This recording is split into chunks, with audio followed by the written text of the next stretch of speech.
Então agora vamos relaxar, fechar os olhos para uma melhor concentração. Agradecer a Deus por mais esse dia, que a gente pode estar aqui com saúde, podemos estar aprendendo novamente, que a palestra possa ser bastante esclarecedora, que possamos entender e também levar todo esse conhecimento para os nossos dias que são tão corridos, Senhor, mas que a gente não se esqueça do que a gente aprende aqui na CEIU, que a gente consiga usar isso com as pessoas com quem a gente convive, principalmente, né? Possamos ter mais tolerância no nosso dia a dia, possamos pensar mais antes de agir, que possamos seguir o melhor caminho sempre, Senhor. Que o Ito possa fazer uma boa leitura, que a gente possa ter uma boa semana, que nada nos falte, que as pessoas que estão impossibilitadas de estar, né, às vezes estão doentes, nos hospitais, que essas também possam ser amparadas, Senhor. A gente sabe que tudo tem um motivo de ser, né? Que elas possam buscar esse entendimento também e se sentirem abraçadas pelos bons espíritos. Que assim seja.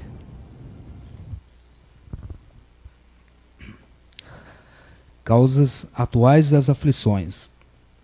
As contrariedades da vida são de duas espécies, ou pode-se dizer de duas origens bem diferentes, as quais é muito importante distinguir. Umas têm sua causa na vida presente, outra não nesta vida. Ao buscar as origens dos males terrenos, percebe-se que muitos são a natural consequência do caráter e da conduta dos que sofrem. Quantos homens caem por causa da sua própria culpa? Quantos são vítimas do seu desleixo, imprevidência, orgulho e ambição? Quantas pessoas arruinadas pelas desordens, desânimos, má conduta, por não limitarem seus desejos? Quantas uniões infelizes, fruto dos interesses e da vaidade, e nas quais o coração não serviu para nada? Quantos desentendimentos e desastrosas disputas se evitariam com um pouco mais de calma e com menos melindres? Quantas doenças e enfermidades resultam da imprudência e excessos da toda ordem? Quantos pais são infelizes por causa dos filhos, por não combaterem neles, desde pequeninos, as manifestações de suas más tendências, por indiferença e comodismo, deixaram desenvolver neles os germes do orgulho, do egoísmo e da tola vaidade que ressecam o coração. E depois, mais tarde, ao colherem o que semearam, espantam-se, afligem-se com a falta de respeito, a ingratidão deles. Que todos aqueles que são feridos no coração pelas contrariedades e decepções da vida interroguem friamente suas consciências. Que busquem primeiro a origem dos males que os afligem e citam-se. Na maioria das vezes não pode dizer: se eu tivesse feito ou deixado de fazer tal coisa, não estaria nessa situação. A quem culpar, então, por todas essas aflições, senão a si mesmo? Deste modo, o homem é, na maior parte dos casos, o autor de seus próprios infortúnios. Mas, ao invés de reconhecer isso, acha mais conveniente e menos humilhante para a sua vaidade acusar a sorte, a providência, o azar, sua má estrela, quando, na verdade, sua má estrela é sua negligência. Boa tarde a todos, sejam todos bem-vindos. Permitam, antes de a gente iniciar esse tema de hoje, fazer uma parte. Quando a Letícia falou ali sobre o workshop da transcomunicação, né? Vocês que estavam aqui domingo passado tiveram a palestra de transcomunicação com o Alexandre, com muita propriedade, né? Mas a transcomunicação é um instrumento de pesquisa, né? Então, não se trata de uma sessão pública de comunicação a entes queridos ou que partiram, né, para o plano espiritual. Então, é bom deixar isso claro para que não adentrem no workshop com esse tipo de intenção. Não é esse o objetivo. Vai estar conosco aqui uma equipe de 4 pessoas da TCI Brasil, que é um grupo que já há anos pratica transcomunicação, vai trazer as últimas técnicas para o pessoal que vai participar, com esse intuito de pesquisa. Dentre eles vai estar o professor Clóvis Nunes aqui conosco, né, que vocês já o conhecem já pelo Fore Blue, um expert nessa área. E o seu objetivo maior, de fato, é vocês terem um embasamento teórico e também terem um contato das práticas, das técnicas que são utilizadas dentro dessa área de pesquisa. Então, o objetivo não é uma comunicação de um familiar, tá? É claro que lá a gente sempre vai querer, né? Vai tentar, mas o objetivo do workshop não é dar uma garantia que vai haver algum tipo de comunicação mediúnica, até porque os que estão mais tempo aqui no Espiritismo sabem que não funciona dessa forma, né? Como se diz, o telefone toca de lá para cá e não o inverso por enquanto, né? A gente ainda não pode ainda discar o número e chamar de fato para o outro lado, né? Depende da boa vontade, do espírito e de uma certa organização e autorização de uma providência maior, né? Dito isto, vamos ao nosso tema, que é um tema muito bacana, porque fala sobre a percepção do espírito, ou seja, de nós, depois que a gente abandona aqui essa roupagem de carne. Esse tema, na verdade, ele está presente no Livro dos Espíritos, começa lá na questão 237, né, e até a 257, quando chega nesse item que Kardec, ao refletir sobre as respostas dadas sobre essa temática, traz um ensaio, uma dissertação sobre o tema fabuloso.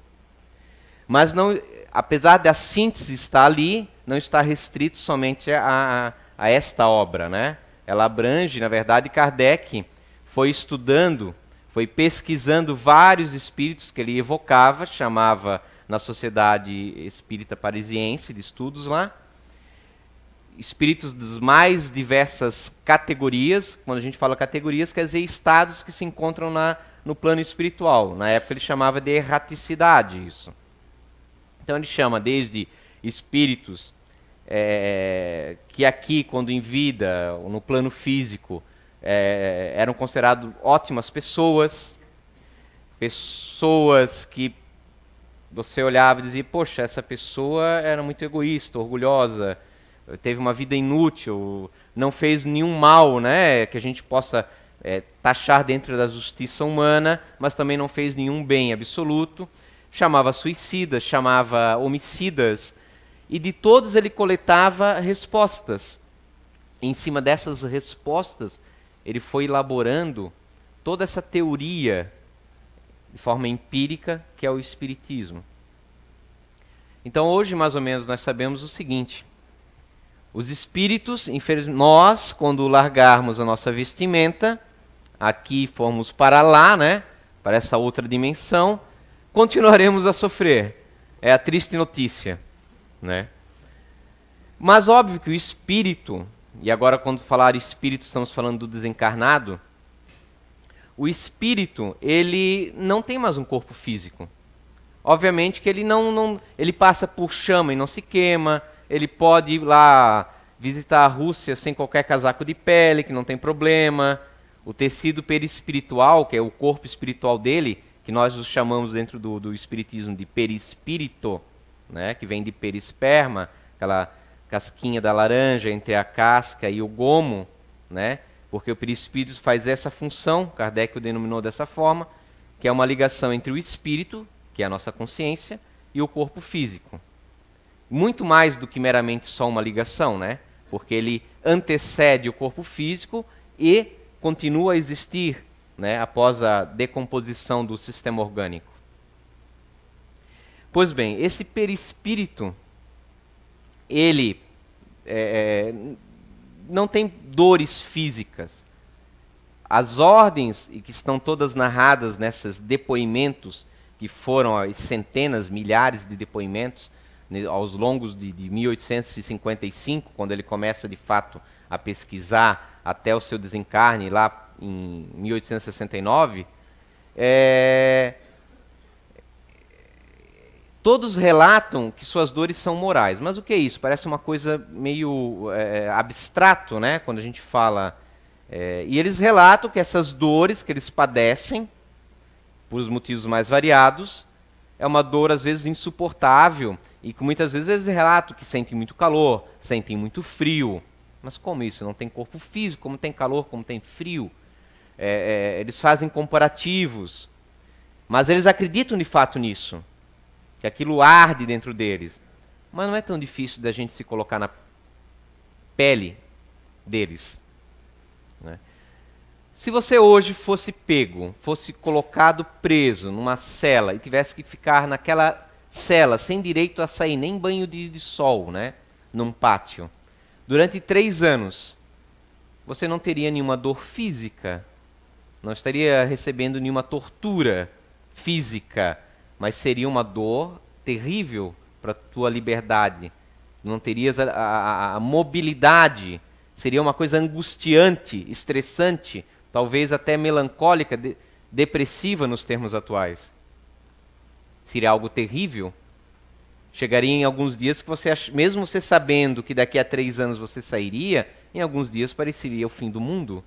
Não aguento mais ficar nesse local. Tem gente que não aguenta ficar um final de semana dentro de casa, não é? Depende da cultura, do estado de ser de cada um. Se mostra algo terrível, algo angustiante, que dá realmente um sofrimento para a pessoa.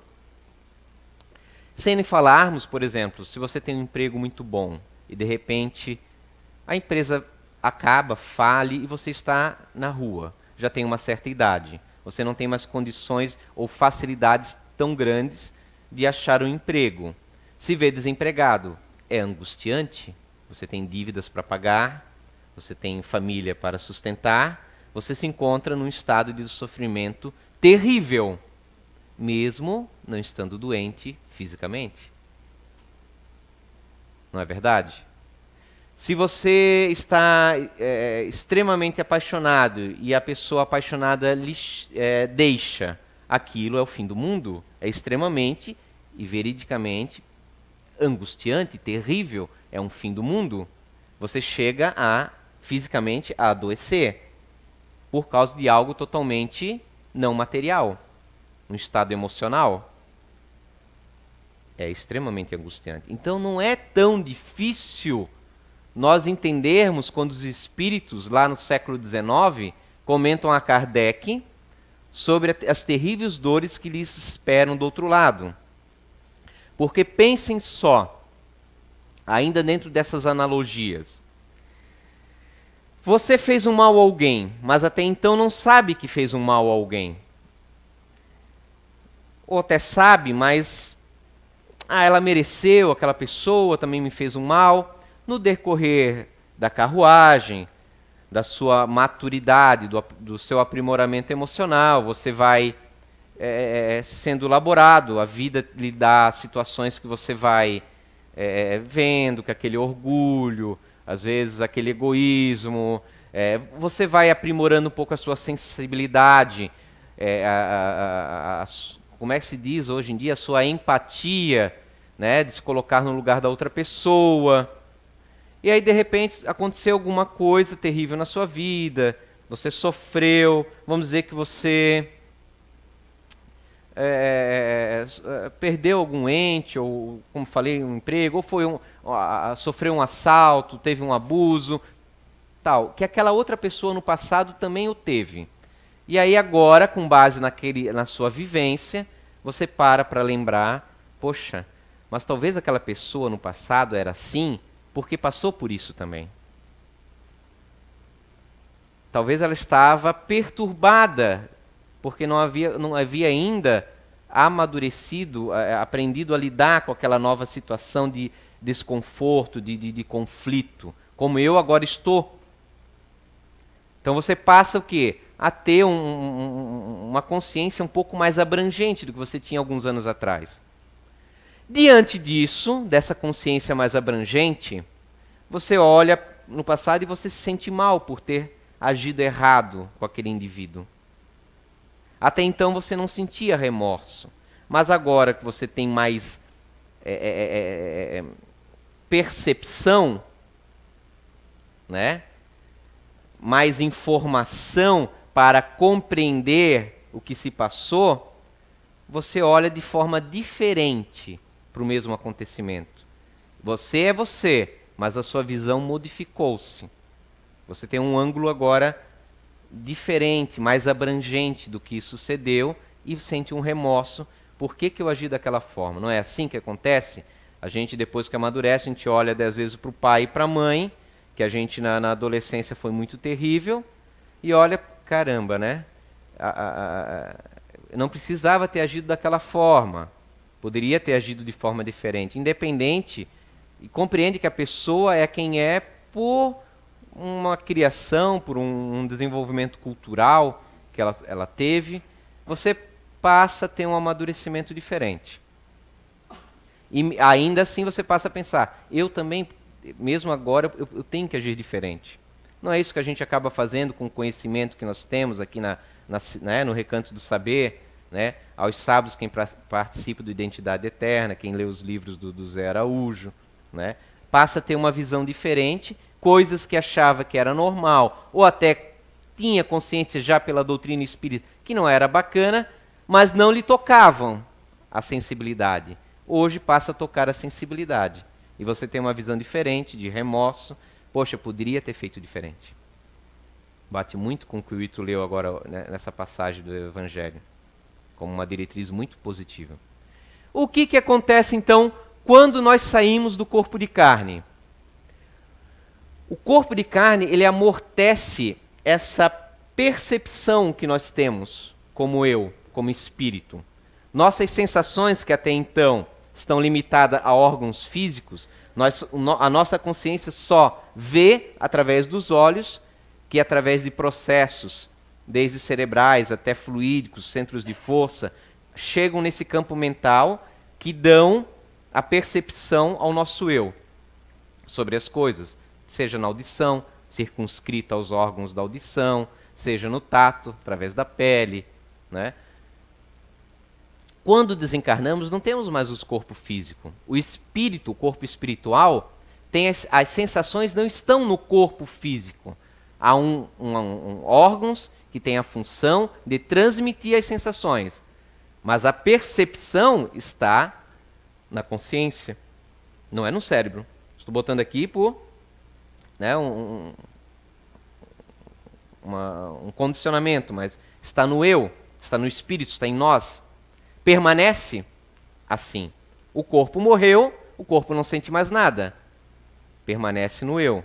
Se não tivéssemos perispírito, que nos dá as sensações, né, ainda teríamos a faculdade, não teríamos a percepção das coisas ao redor no plano espiritual, mas teríamos. O que eu quero dizer? A visão não está mais limitada aos olhos, não há mais olhos físicos.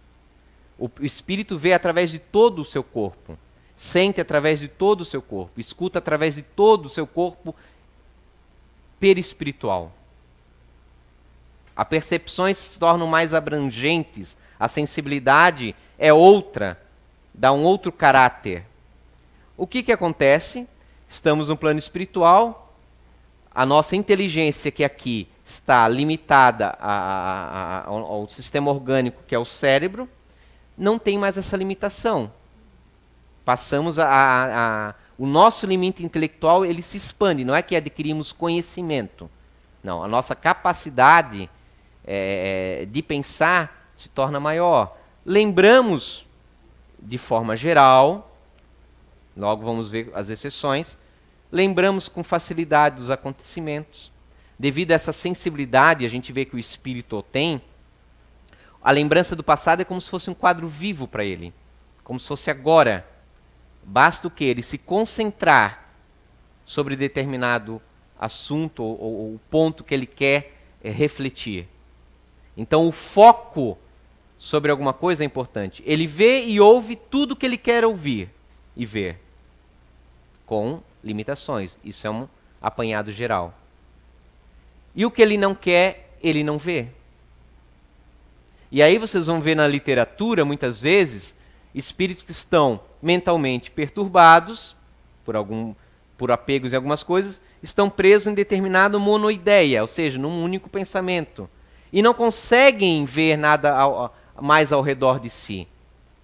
Porque é como se nós estivéssemos, daí, de repente, nos tornássemos extremamente, altamente sensibilizados. Um sentimento de raiva que temos, que aqui às vezes parece fraco porque o corpo amortece, bloqueia, amplifica. Não é que ele gera onda, é o mesmo sentimento. Só que nós não conseguimos mais esconder quem nós somos. Assim como um sentimento de amabilidade, você se expressa de uma forma maior, sente maior. Ou seja, você está do outro lado, primeiramente você tem um choque à realidade da imortalidade. Isso já faz o espírito pensar. O que fiz da minha vida? Para onde caminhei? Ou seja, o que eu quero colocar é o mesmo que acontece conosco aqui, no decorrer dos anos, que a gente vai, quando a gente foca em se autoconhecer, em adquirir informação, em crescer como pessoa. Nós amadurecemos e aumentamos a amplitude da nossa consciência. Do outro lado, nós continuamos a ser quem nós somos. Mas mesmo quem não procura, que não está acostumado a isso, porque cada um de vocês, se procuram se melhorar de fato, tem os seus momentos de conflito íntimo. Porque tem um choque entre o que nós somos hoje, o que nós estudamos que queremos ser amanhã. É natural. Há um desgosto, às vezes, com alguns pontos fracos, algumas inabilidades que nós temos. Não é nenhum caso para neurose, né? Para a gente entrar em pânico. Apesar que as pessoas que, de repente, querem uma perfeição por causa de alguma imagem, vão entrar numa neurose nisso. Mas é algo totalmente, é um processo natural. Mas aquele indivíduo que não está acostumado a isso, que é rude interiormente, quando ele chega do outro lado, ele tem essa visão, esses informes que ele nunca quis parar para pensar, que estão aí à disposição. Vocês têm vindo aqui e têm visto a quantidade de obras, de pesquisas a respeito, mas nunca lhe interessou de fato.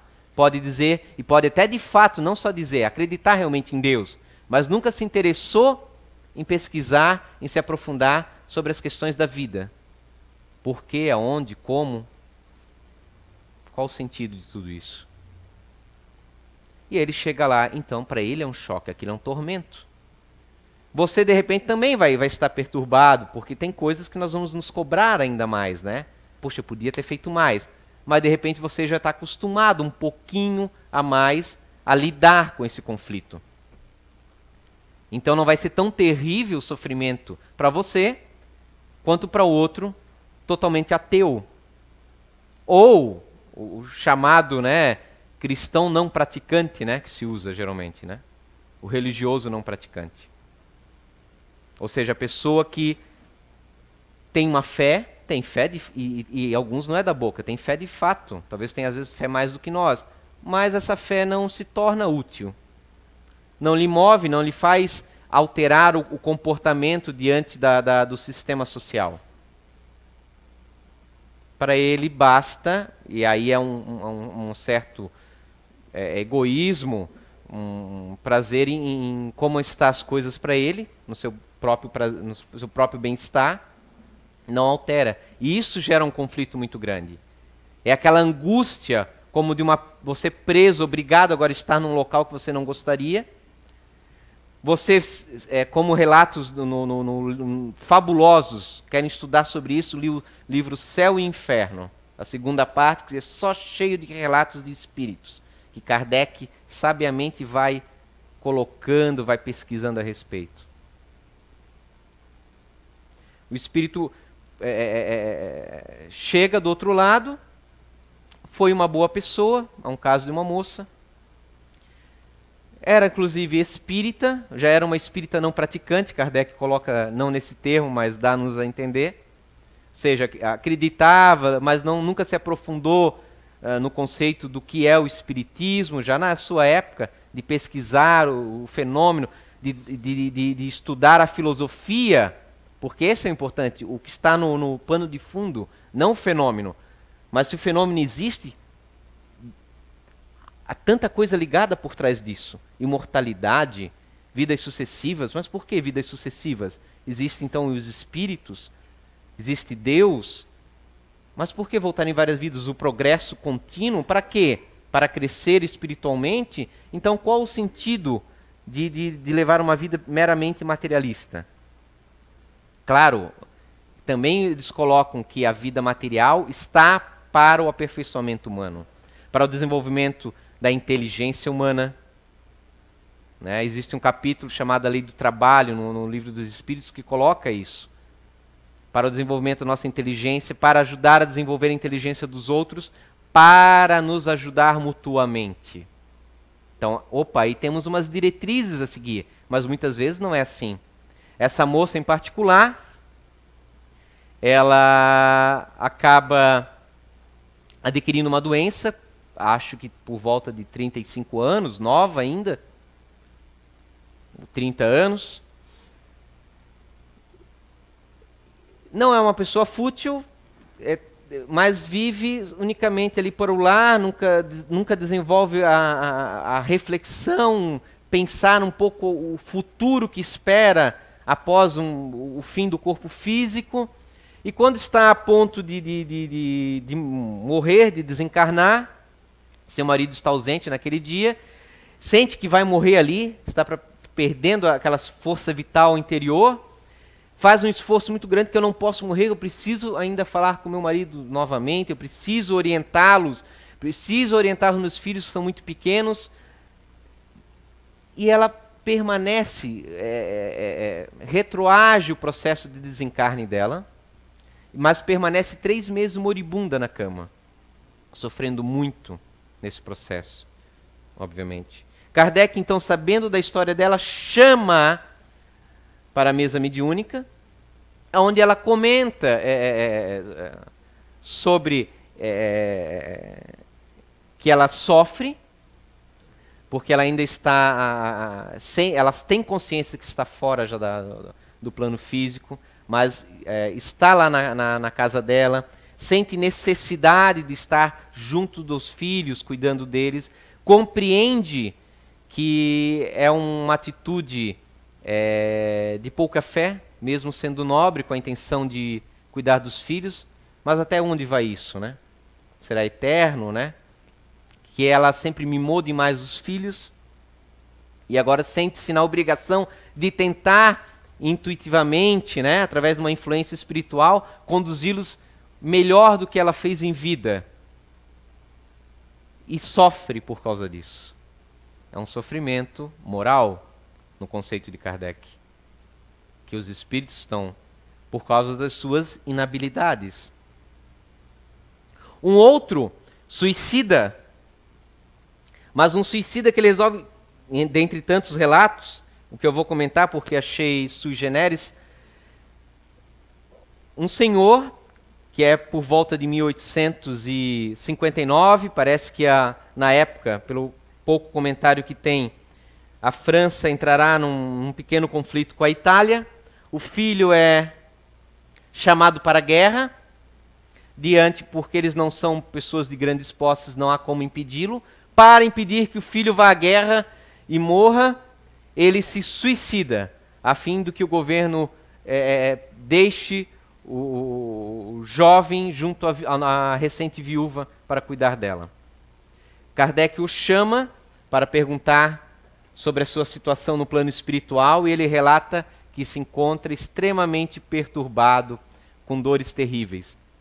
Sente dores pelo seu corpo, apesar de não estar mais ligado ao corpo, mas sente-se os vermes no corpo, sente terríveis padecimentos. Mas também relata que, Kardec pergunta, mas diante da sua motivação, né, que de certa forma, dentro do seu conhecimento, foi nobre. Como funciona? Eu tenho ciência, de alguma forma eu tenho consciência que isso vai ser abreviado. Já escutei uma voz me falar que não durará o meu padecimento pela eternidade, porque o suicida, quando pratica de livre vontade, ele comumente tem uma noção, óbvio que não é eterno, as suas dores, mas para ele parece eterno. Se você jogar uma pessoa, como falei, na solitária, 5 anos, parece uma eternidade, um infinito. Mais 1 ano só, não aguento mais. Isso não tem mais fim. Mas ele tinha, intuitivamente, a ideia de que haveria um fim, ao contrário de outros. Já era uma esperança para ele, uma redução do seu efeito da atitude que tomou. Porque os laços fluídicos, quando não são de forma espontânea quebrados entre o espírito e o corpo físico, permanecem. A forca, o veneno, o tiro fatal feito através do suicídio não quebram os laços fluídicos quando ainda não é hora. E aquele fluxo de energia vital permanece, que dá a sensação ao espírito de dores físicas, apesar de não estar mais diretamente acoplado, vamos dizer, totalmente acoplado ao corpo físico. A grosso modo, o que acontece para quem é da área de saúde com um amputado que reclama do braço que não está mais lá, que ele sente coceira naquele braço, mas não está mais o braço ali. Está onde? Essa coceira ou essa dor? Na sua mente. Mas é real para ele. Sucede-se o mesmo nesse caso. E aí, esse caso em específico nos dá um detalhe importante para juntarmos o quebra-cabeça. Nós sabemos, através do que o suicida, ele sente essas dores e fala, estou queimando. Por quê? Porque ele está encharcado de fluido vital. O fluido vital é a energia que liga-nos aos corpos orgânicos.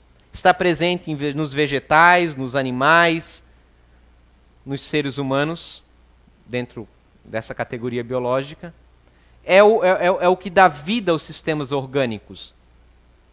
É a própria vitalidade. Ou seja, um espírito encharcado que está extremamente atrelado, como no caso do suicida, que os laços fluídicos ainda estão ali, ele permanece extremamente com as sensações físicas ainda no seu campo mental. Mas por que teríamos então relatos também de espíritos não suicidas, que vêm relatando a Kardec e ao longo dessas décadas, mais de um século no Espiritismo, de dores físicas, de padecimentos, de sensações físicas, como drogados que continuam a sentir o vício no plano espiritual. Mas como isso, se não há mais células, neurônios, que possam representar, né, o vício biológico? O condicionamento, os conceitos mentais que ele possui, lhe fazem, nós já escutamos em várias dissertações evangélicas espíritas, que o conceito, quanto mais terra a terra, mais material, faz com que o nosso perispírito continue a vibrar próximo ao plano físico. Essa frase muito bonita nada mais é, nada mais menos que nós permanecemos muito encharcados no nosso perispírito de fluido vital. Não, talvez, o mesmo fluido vital que está presente num corpo de fato de carne e osso, mas uma variante, porque não há saltos. Possivelmente deve haver graduações de fluidos que pouco a pouco vão se desfazendo. Dizem os espíritos elevados que, à medida que o ser humano vai se melhorando moralmente, o espírito vai se tornando mais rarefeito, o perispírito vai se tornando mais sutil gradativamente, ao ponto que os ditames terrenos não lhe afligem mais. Ou seja, de alguma forma, o nosso perispírito, quando ele é formado aqui no nosso planeta, ele é formado de uma coisinha chamada fluido cósmico universal, matéria básica, fluídica, rarefeita, presente em todo o universo, mais um fluido próprio, característico do nosso planeta. Porque está de acordo com a nossa evolução.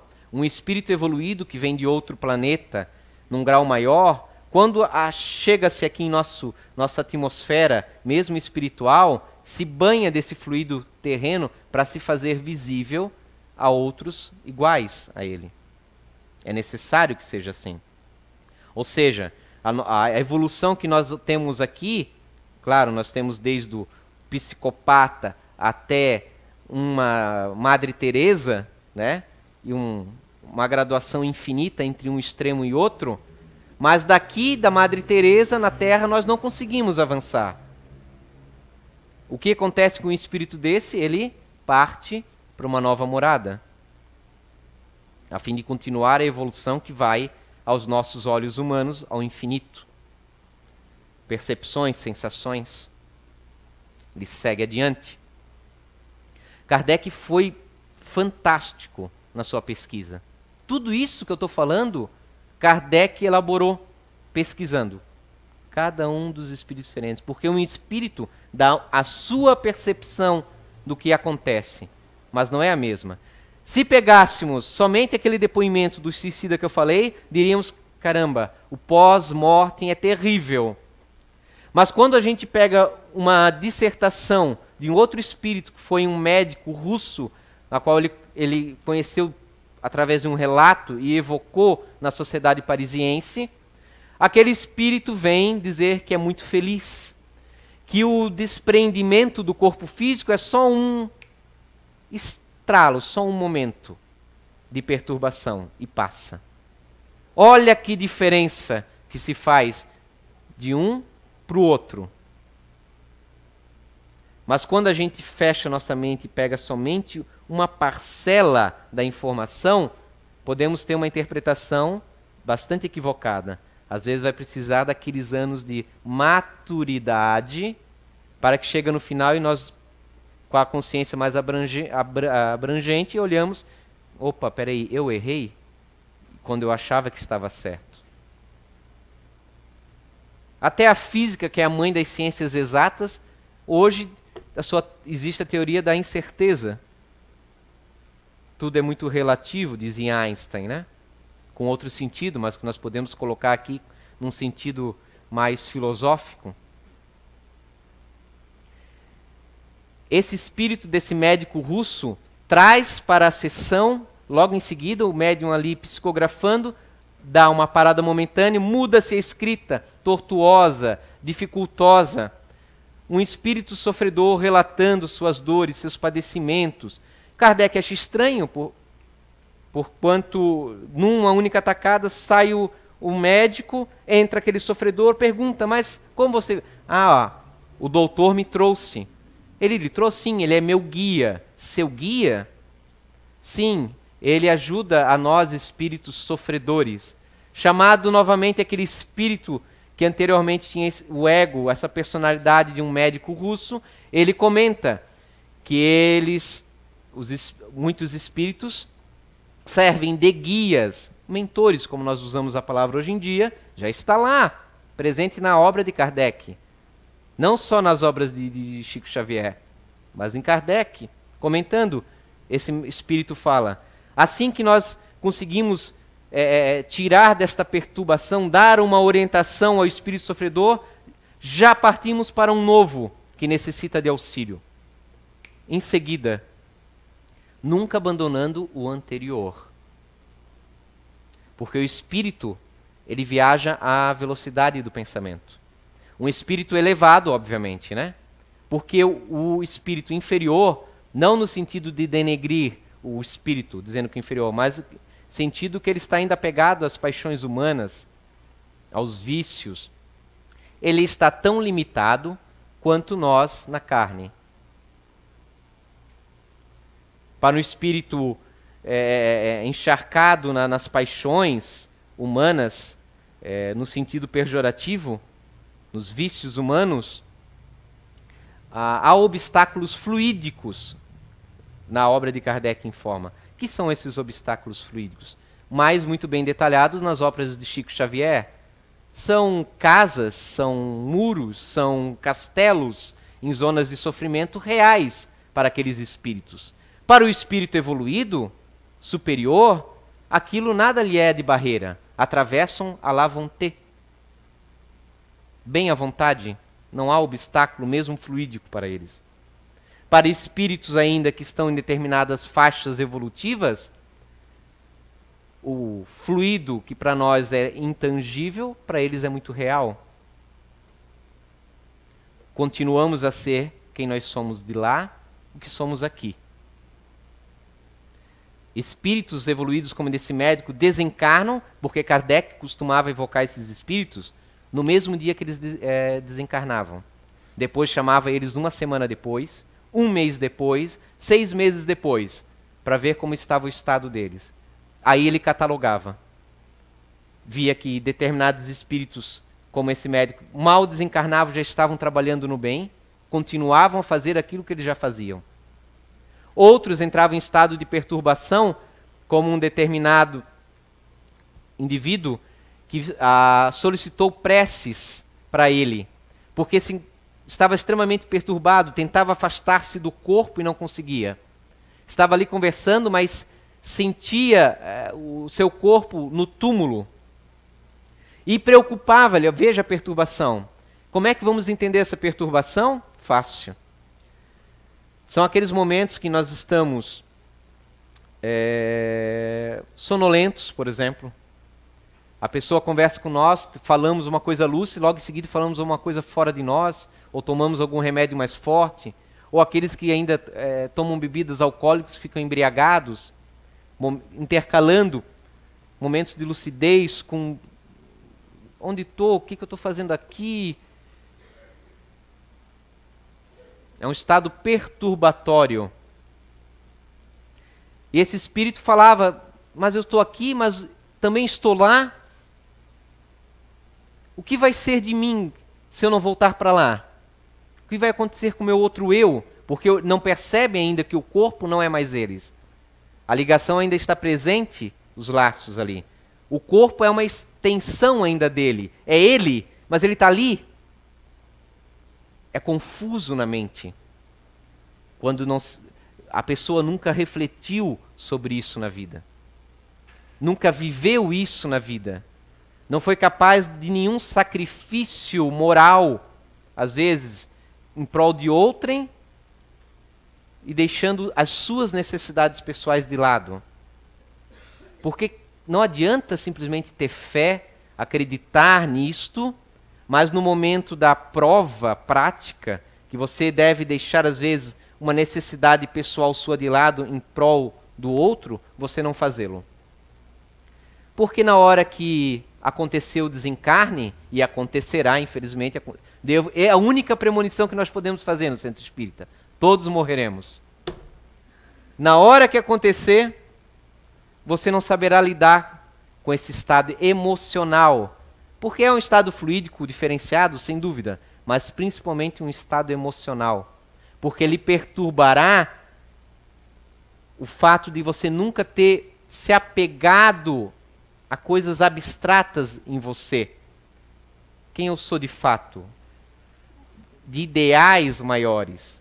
Você sempre viu você como uma pessoa com corpo fabuloso, uma pessoa com dinheiro, com poder social, com carro, com mansões, com lideranças. E chega a morte e tira tudo isso de você. Se você está acostumado a enxergar você dentro disto, essas coisas como uma extensão de você, não precisa ser nem na morte. Como eu falei no início, dá para a gente se basear. Se chega uma crise e tira tudo isso de você, é capaz de você se suicidar. Quantos estão se suicidando? Os casos recentes de pessoas que ficaram totalmente perturbadas, pulando de edifícios, matando a esposa, filho junto. Não é nenhuma dor física que essas pessoas estão passando, são dores morais, por causa de conceitos intrínsecos nelas. Mas são reais esses padecimentos. Fruto da falta de esperança num futuro diferenciado. Do refletir, do filosofar sobre quem realmente nós somos. Somos isso ou estamos nisso? Qual é o objetivo por trás de tudo isto? De quem somos, de quem seremos. Se nós não nos conflitarmos agora a respeito disso, seremos obrigados a nos conflitar depois. E será muito maior esse conflito, porque o que acontece é como uma ferida. Se você tem a pele muito sensível, vai fazendo, dói muito, mas com o tempo você se acostuma. Você sente ainda a pessoa passar unha na sua pele, mas você se acostumou. Ainda é desconfortável. Mas não é tanto contra o outro que nunca fez esse exercício de tentar controlar a hipersensibilidade. Quando chegar a hora daquele que ele for obrigado a esticar o braço e alguém passar a unha, vai ser o fim do mundo. Já viram uma criança, quando sofre as primeiras dores, berra muito. Dói muito para ela, realmente dói. Aquilo é terrível. Nunca passou por aquilo. A injeção é terrível para ela. Nós, claro, tem alguns que não, mas nós, à medida que crescemos, né? A injeção a gente se concentra, sente a picada, sente o desconforto, sente uma dorzinha, mas nós temos maturidade, capacidade de controlá-la. Porque nós treinamos. Isso fisicamente, moralmente também acontece. O fim do namoro na adolescência é muito mais terrível, muitas vezes, do que outros já numa fase mais adulta. Nem sempre. Depende se você refletiu sobre o que levou você a essa dependência emocional. O fim do mundo é uma dependência emocional. A paixão, com perdão aos poetas, né, é algo terrível. O amor, não. O amor constrói-se, são relacionamentos, são independências. Não existe almas gêmeas, tampa da panela. Você vai dentro numa fábrica de panela, tem muitas tampas que servem para a mesma panela, né? Então, não é meio estranho, né? Mas, né? Se você encontra ali, né? Você tá com seu marido, ele tem uma afinidade. Quantos são homens e mulheres que perdem um ente querido e mais tarde reencontram outro companheiro na viuvez? Deixou de amar aquele que se foi? Está cometendo um pecado, se existisse a palavra pecado, né? Por causa disso, apenas encontrou uma outra pessoa com afinidades e que se gostam e que resolveram caminhar juntos nesta vida presente. Mas quando largarmos os ossos no túmulo, seguiremos cada qual a estrada da nossa própria evolução. Esta é independente. Ninguém poderá caminhar por nós. Há os espíritos bons e amigos, as pessoas que nos amam, que em alguns momentos nos carregam de fato no colo, mas não podem fazê-lo ao longo da eternidade. Porque o objetivo final, e aí que está, é nós um dia estarmos bem para fazermos isso também por outros. Independente daí se ela foi a minha esposa ou foi o meu marido em alguma vida. Porque aí a questão sexual se vai também, se desfaz. É uma necessidade física ligada ao nosso psiquismo, que vem ainda de tempos de troglodita.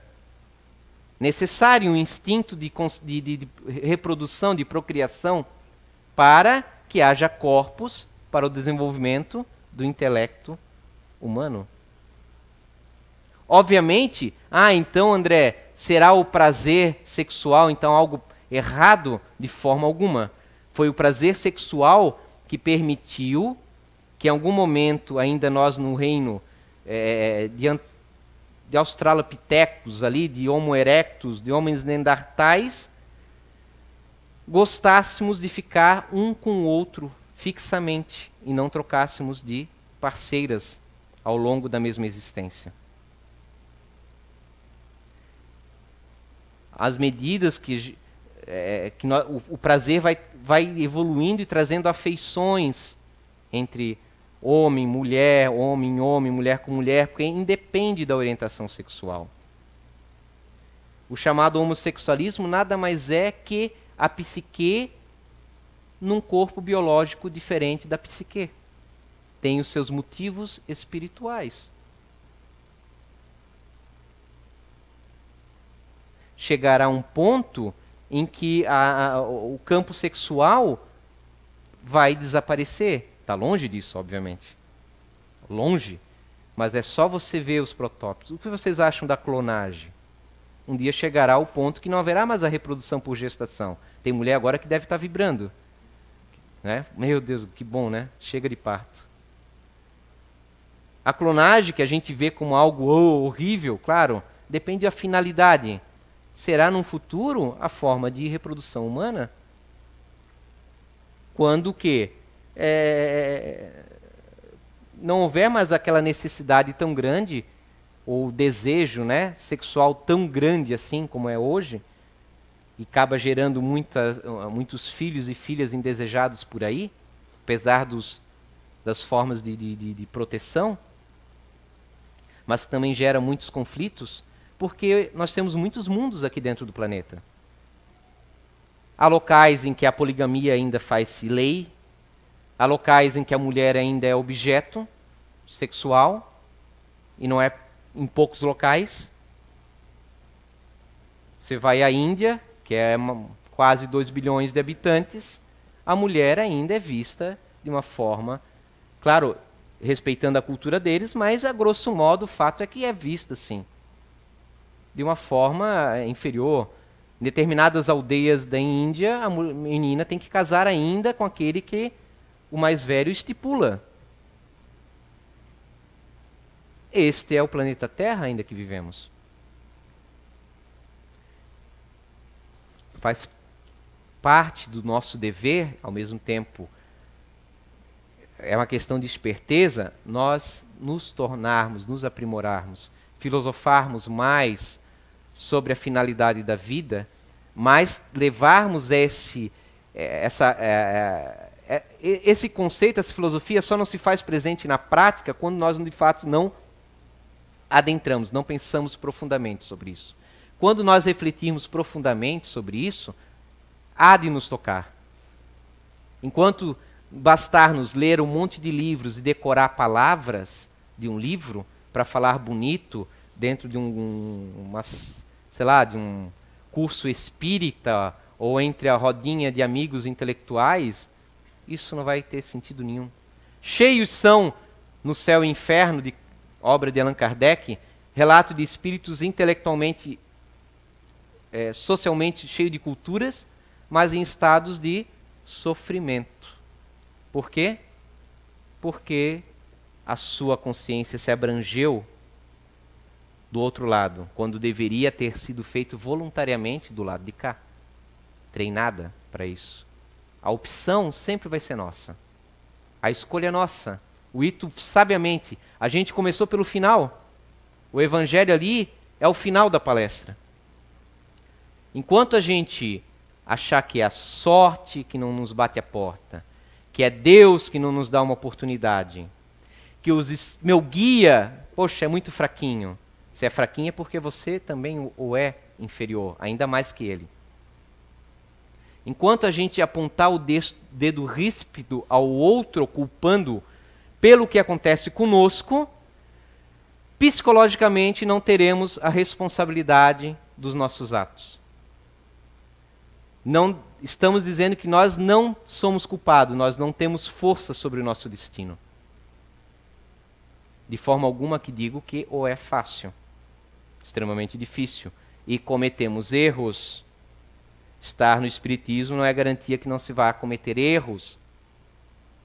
Podemos galgar, estudar um monte e ter cometido em alguns ou em vários segmentos de nossa vida, muitos erros por ignorância, como ele bem disse.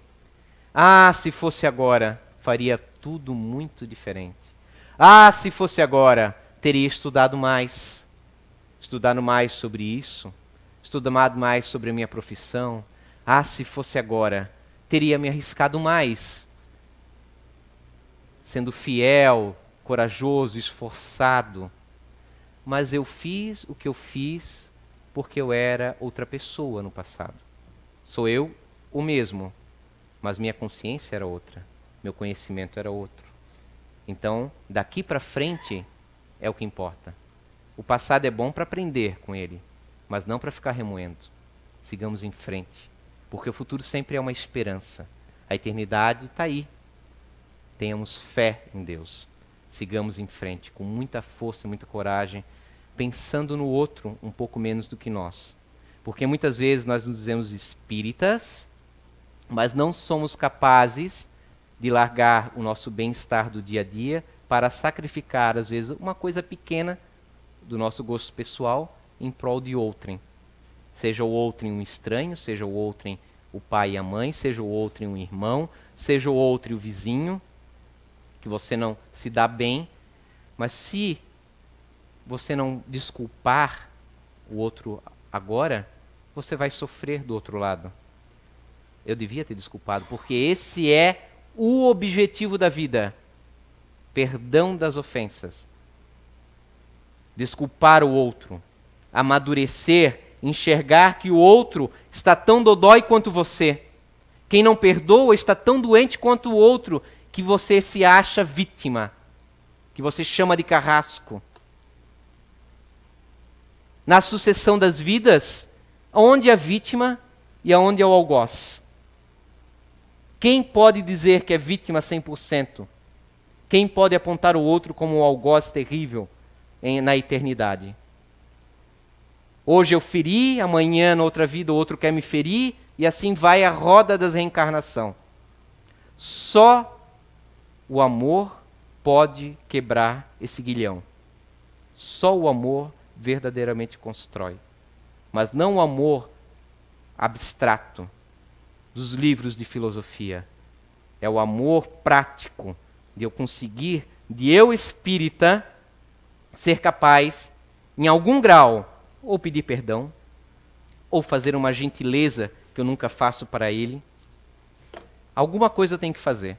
Não é possível me manter na inércia, né, num coração frio, diante de tanta claridade e tanta luz que todos nós aqui temos recebido nesses anos todos.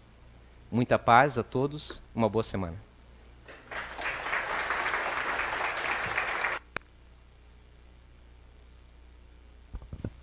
Obrigada, André, pela sempre excelente palestra. Só lembrando, pessoal, acabei não comentando no início, a gente tem o Amigos do Foreblue, que é uma iniciativa da CEIU, para quem gostaria de estar ajudando, né, estar patrocinando o fórum. A gente lembra que pode estar ajudando com qualquer valor, né? Se quiser, quero pagar, sei lá, R$10 por mês para ajudar a CEIU, pode estar se inscrevendo aqui na lojinha, ou pode estar enviando e-mail para a gente no contato@foreblue.org.br. Lembrar também que a gente ainda tem as sacolas ecológicas, tá? O valor é R$10, também estão na lojinha, então quem quiser aproveitar, a sacola é um tamanho bem bom, assim, dá para utilizar no mercado, né? A gente lembrando também da questão ecológica, ali, sustentabilidade, que também faz parte, né, da nossa evolução aqui na Terra. E para quem quer ajudar a casa também, né, que de certa forma a nossa casa sempre necessita de ajuda, né, a gente sobrevive das doações que o pessoal faz, da lojinha, então é sempre bastante útil. E lembrar também, agora a gente vai para a segunda parte dos trabalhos, que é o passe.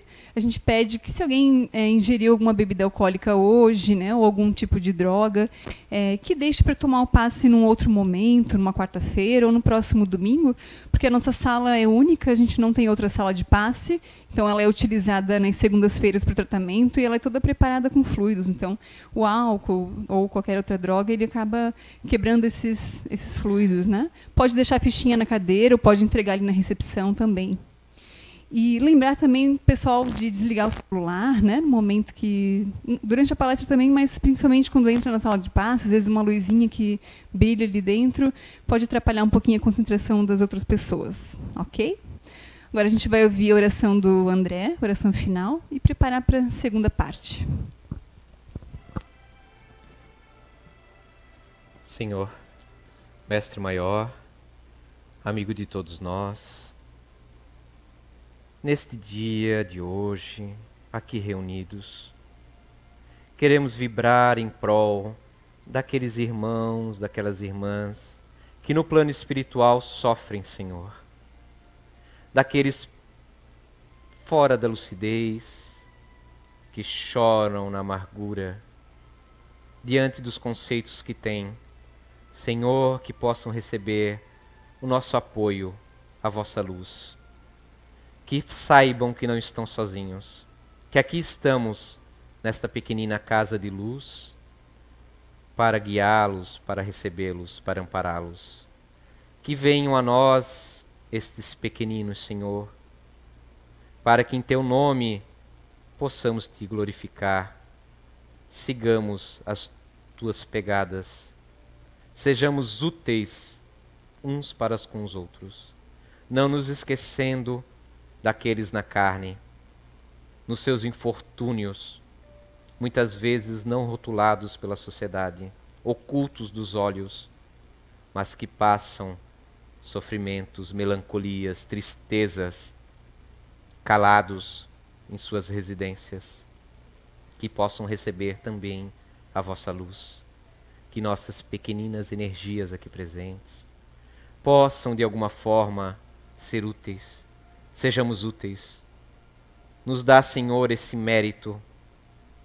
Nos dá, Senhor, por misericórdia, esta oportunidade de fazermos algo além de nós mesmos.